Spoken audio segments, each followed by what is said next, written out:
design in Metro Line C in Rome. The speaker is Marco Cervone. Ladies and gentlemen, he is a graduate in land and engineering in 1998.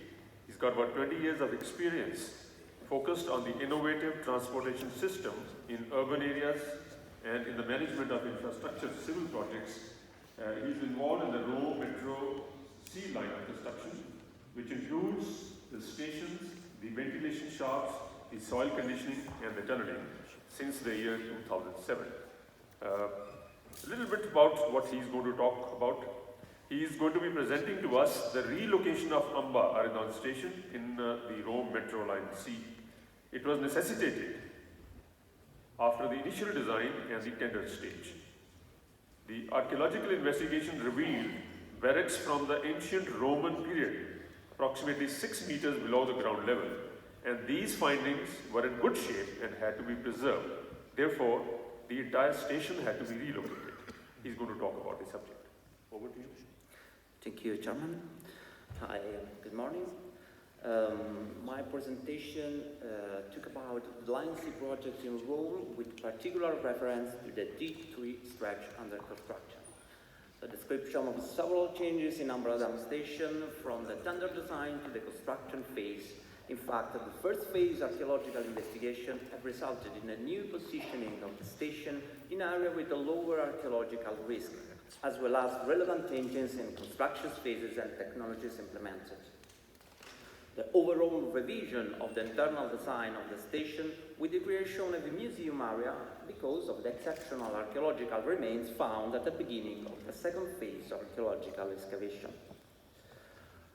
The construction of Line C was assigned in February 2006 under a turnkey basis to Metro C, which is the general contractor led by Astaldi, charged with the design, the construction, the work supervision, and the supply of rolling stocks for Line C of Rome underground.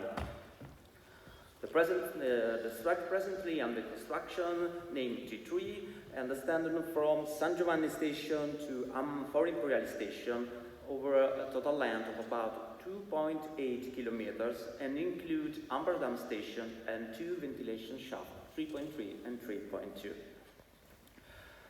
The stretch underpassing the historical center of the city of Rome, that is a UNESCO World Heritage Site and is characterized by many historical buildings and monuments of great value, like Foro di Cesare, Colonnaccio del Foro di Nerva, Basilica of Maxentium, Colosseum, etc.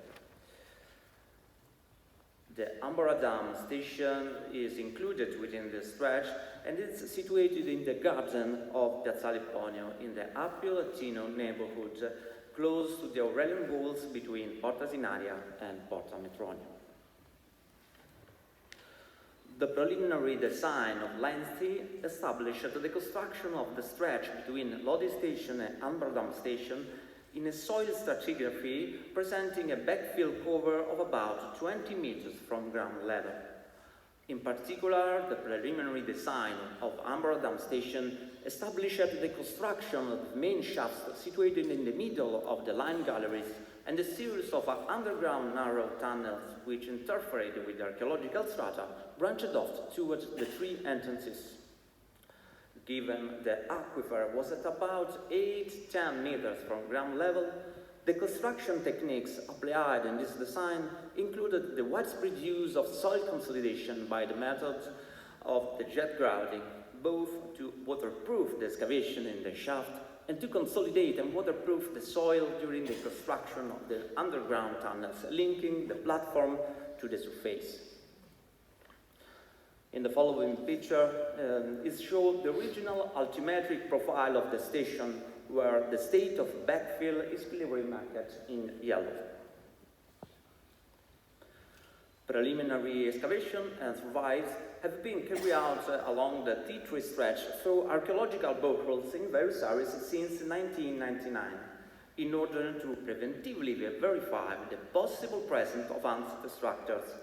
This investigation phase, prior to start of the construction work, is necessary to receive from the Archaeological Ministerial Office the authorization to carry out the perimeter retaining work for the deep excavation needed to construct the underground structures. It is called Phase 1 Archaeological Survey. During this phase, wall structures emerged in the backfields, as can be seen in the following picture, representing the area of Porta Sinaria. And also, the survey drilling revealed a series of anthropic backfield down to about 15 to 18 meters from ground level. Following these surveys, the Archaeological Ministerial Office prescribed that the tunnel should be excavated to the open excavation method for the stretch which stands from the middle of Via La Spezia up to Largo Ambardam by archaeological methods down to their sterile ground, located at a depth of about 18-20 meters from ground level, because such excavation involved some backfill strata at very high archaeological risk. Besides, the possibility of using jack grouting was excluded, as this technology was considered extremely invasive, destructive, and therefore incompatible with the areas characterized by complex remains of archaeological interest. This prescription resulted in a need to study a new design solution to solve the problems related to the entire track in question. The design variation regarded the track between the Ambaro Dam and the Lodi station for about 2 kilometers, including also San Giovanni station, an important interchange with the existing Line A and 2 ventilation shafts. The resulted in an approach to design and the definition of the interventions totally different from what had previously been planned, with important consequence on all the design choices. In such a way, the line galleries could be placed entirely in the archaeologically sterile soil, avoiding the massive made ground covers and limiting the interference with the strata to the station structures only. As far as Ambardam station is concerned, the Archaeological Ministerial Office prevented the use of the jack grouting. However, the station originally designed in Largo Ambardam largely implied the use of that technology, given the several narrow underground tunnels to be excavated under the water table. As a consequence, the station was relocated to a position suitable for its new box-shaped structure, entirely confined with its perimeter by diaphragm walls, fitted at the base in the permeable strata so as to construct a watertight building, with no need for soil consolidation. The Ambaro Dam station is situated within the garden of Piazzale Ponio on the corner between Via Fazzalo and Via della Terrani. The station has a rectangular plan of external dimension of about 120 by 30 meters and reach a depth of about 30 meters from ground level. The geognostic surveys carried out identify the following stratigraphy subsection of area in question. Starting from the ground level, the following lithotypes can be found. A complex of made ground, 11 to 19 meters thick. It is mainly made of backfill and of the deposit resulting from historical flooding. The higher unit of paleotuber rest consists of clayey silts and silty clayey fibrily sandy. The SG deposit of paleotuber lies at a depth of about 28 meters from ground level, consists of medium-fine heterometric gravels with an abundant sandy matrix on the thickness of 7 to 12 meters. The bedrock is made up of the Pliocene deposit. The main characteristic of the silty clay deposit units is the high degree of consolidation it underwent in the course of time.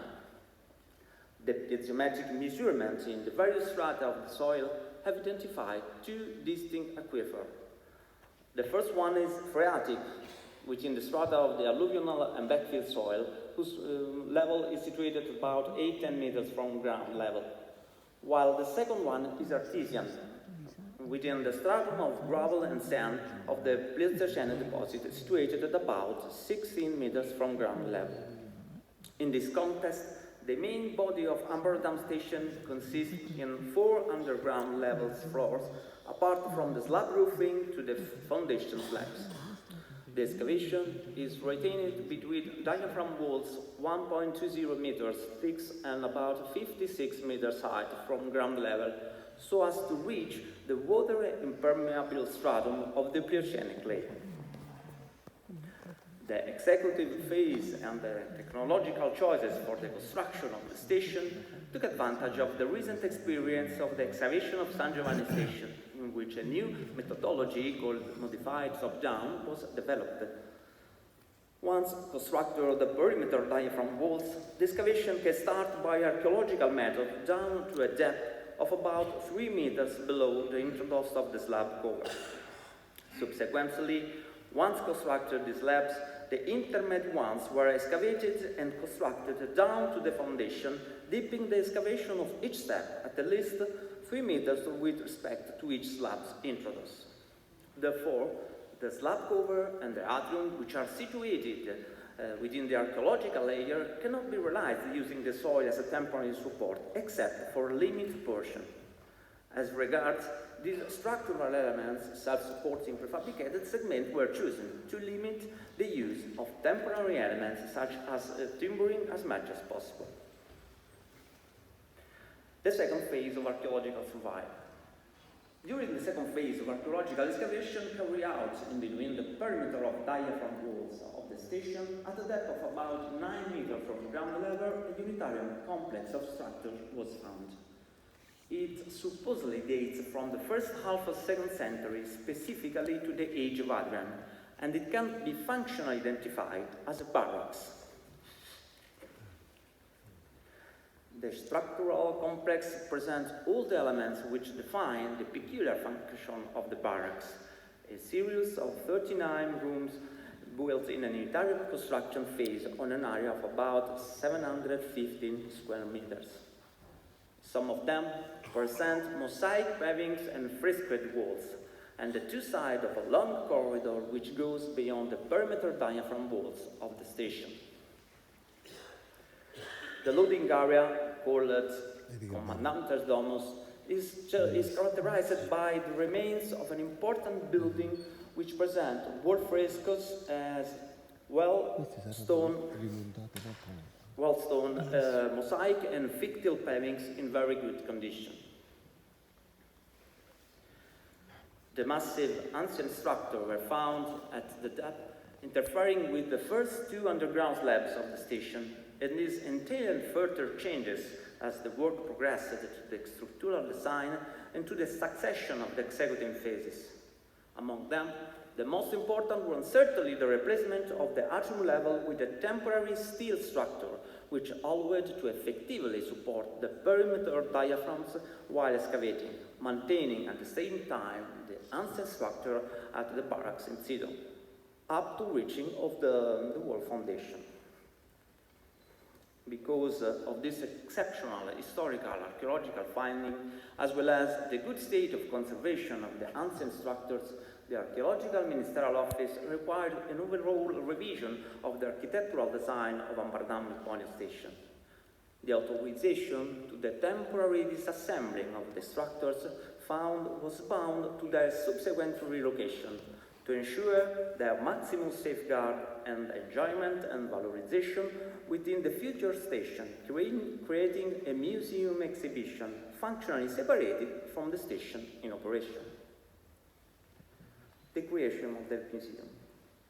Starting from the prescription of the Archaeological Ministerial Office, the new design solution aims at developing a project which can integrate and valorize the ancient structure within the contemporary context.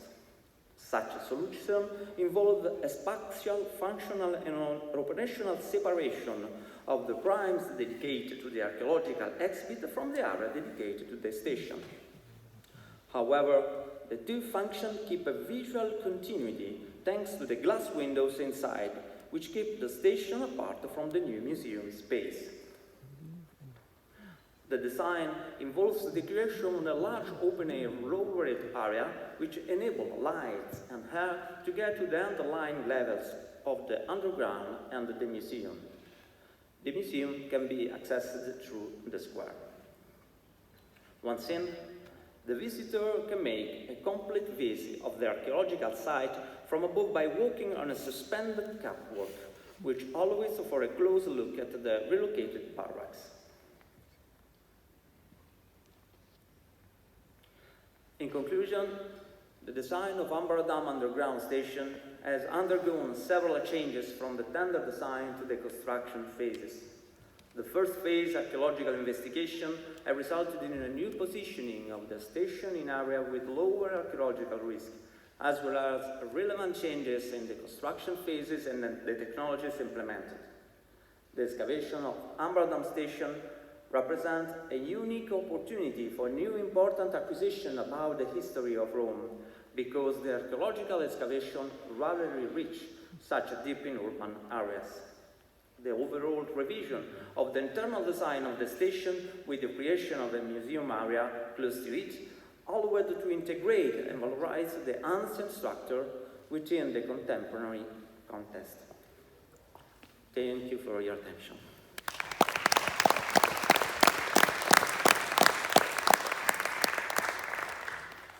Any questions from the audience?